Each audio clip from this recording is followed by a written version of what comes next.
DA সহ স্থায়ীকরণ এবং সম কাজে সমবেতনের দাবিতে দমকল মহকুমার কোঅর্ডিনেশন কমিটির তরফ থেকে শুরু হলো অধিকার যাত্রা।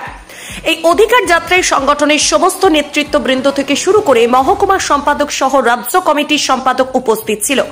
দমকল বাসস্ট্যান্ড থেকে দমকল ব্রিজ মোড় পর্যন্ত পায়ে হেঁটে তারপরে বাসে জলঙ্গির সাগরপাড়া রানীনগর ইসলামপুর হয়ে বহরমপুর যাবে এই অধিকার যাত্রা। মুর্শিদাবাদের ফারাক্কা থেকে কোঅর্ডিনেশন কমিটির একটি দল র্যালি করে বহরমপুর দিকে রওনা দিয়েছে বলে জানা গেছে।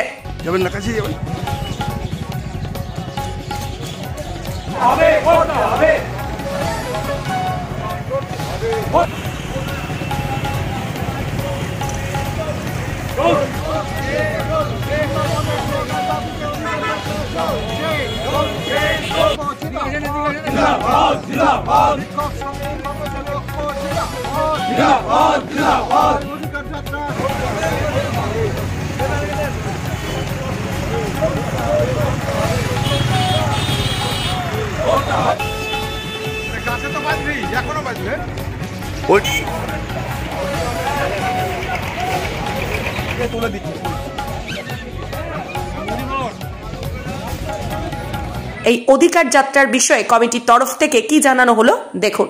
আমাদের অধিকার যাত্রা রাজ্য কোঅর্ডিনেশন কমিটির অধিকার যাত্রা কুচবিহার থেকে শুরু হয়েছে 14ই ফেব্রুয়ারি, শেষ হবে 10ই মার্চ। 4 দফা দাবি নিয়ে আমাদের এই অধিকার যাত্রা। দাবিসমূহ গণতান্ত্রিক অধিকার পুনঃপ্রতিষ্ঠিত করতে হবে, বিভাজনের রাজনীতি বন্ধ করতে হবে, কেন্দ্রীয় মহার্ঘ ভাতা মহার্ঘ রিলিফ দিতে হবে, সমস্ত বকেয়া শূন্য পদ যা আছে তা অবিলম্বে স্বচ্ছতার সাথে পূরণ করতে হবে এবং অস্থায়ী কর্মচারী চুক্তিভিত্তিক কর্মচারী যারা আছে তাদের নিয়োগের ব্যবস্থা করতে হবে। মূলত এই 4 দফা দাবি। আপনারা কি করবেন? প্রোগ্রামটা কি আছে? আমাদের প্রোগ্রামটা আছে, আমরা জনবহুল যে এলাকাগুলি আছে সেই এলাকাগুলি আমরা পদযাত্রা করব। বাকিটা আমরা আমাদের ট্যাবলো আছে, সেই ট্যাবলো করে রাস্তাটা ঘুরবো। গোটা মহকুমা ঘুরে আমরা বহরমপুরে যাব। বহরমপুরে বিকেল 5টার সময় আমাদের একটা মিটিং হবে। আরও ফারাক্কা থেকে আর একটা ট্যাবলো আছে। আমরা কর্মচারী সমাজের পক্ষ থেকে রাজ্য কোঅর্ডিনেশন কমিটির পক্ষ থেকে এই কর্মসূচি গ্রহণ করা হয়েছে। হকের দাবিতে রাস্তায় নেমেছি এবং এই কর্মসূচি 17ই ফেব্রুয়ারি থেকে শুরু হয়েছে কোচবিহারের সিতাই থেকে।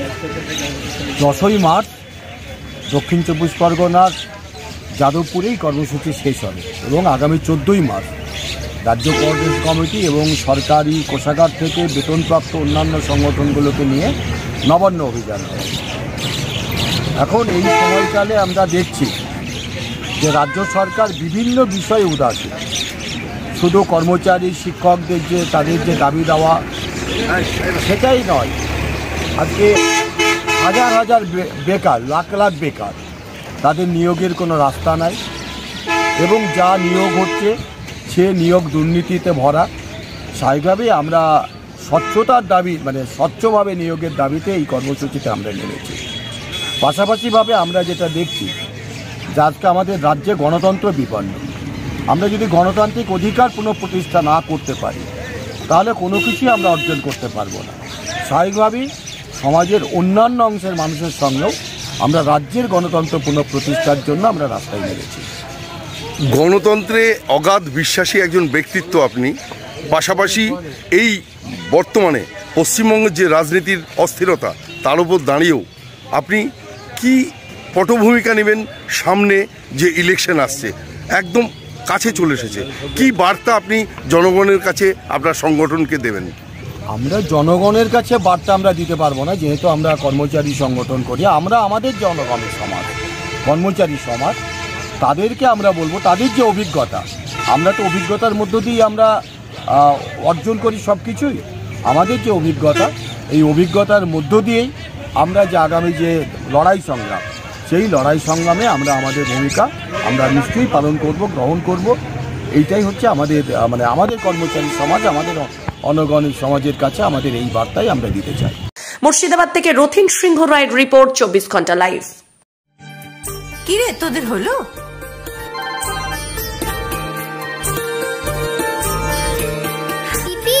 বর এসেছে। পড়ে যাবি তো।